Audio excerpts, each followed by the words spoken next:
This German chap advertised for young, virile men for slaughter on the internet, and he found a volunteer, took him home, and first of all he cut off his guest's penis with his guest's consent and flambéed it. I read it. Yeah, oh, you read about this. Yeah. And served it up. You can read penises?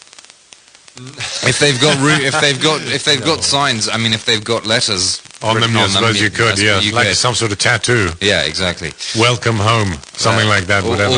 Or this is just the dessert in this case.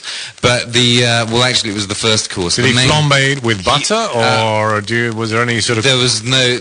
We didn't go into cooking details, methodology. That was considered bad taste to go into details of what he. But he certainly flambéed. We didn't know that, but we know that he flambéed the penis and served it up to both of them. So that was an interesting first course. The main course was actually the guest himself. He was stabbed to death, again with his own consent, of course, and chopped up into pieces and eaten by this man who'd advertised on the internet.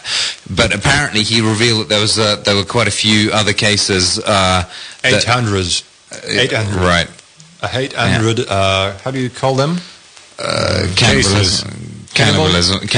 Yeah, there are about 800 cannibals in Germany, who are also using websites to lure. Well, actually, not to lure, but to ask for victims to willingly have parts of their bodies chopped off. So there you go.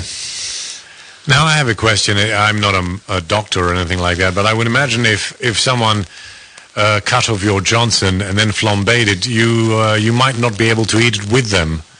In what sense? As a first course, you know, you said that they shared the flambéed member. That's right. And the memberless participant actually participated without any screams, or apparently yes. Maybe he gave him some sort of a drug or an anesthetic sort of thing. Yeah, again, this was not mentioned in the story. Drown the pain of having your member dismantled or cut off. I would suppose that without some sort of anesthetic, you might not enjoy the meal very much. But as he knew he was going to be chopped up anyway, perhaps it didn't really matter. I mean, he was clearly even more perverse than. It was a kind of suicide. He wanted to kill himself, I read, and is that right? He wanted to kill himself, but he wanted to do it in a sort of an interesting way that included flambéing. Yeah, exactly, as you said. Yes. So he chose that way. Right. Okay. Maybe flambéing was sort of first and hanging was second. Yes. Anyway, so a true story. Yes. And how did they discover this true story in Germany? Well, the remains that hadn't been eaten, he was making them into a soup, a broth or something. Yeah, I think so. Yes, but somebody, am I right? Is that right, Jean? Yes, because you're right. Absolutely right. I'm listening to you, and you're right. Yeah. Okay. Well, I can't actually remember the rest of this, so you can tell the rest of the story if you want about. There are no international figures of cannibals. For example, there are 800 known cannibals in Germany. Yeah. And in France, they have no figures. Oh, 60 millions.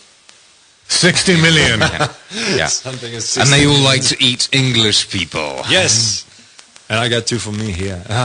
Great. So, are you hungry when you look at me? Oh, definitely, honey.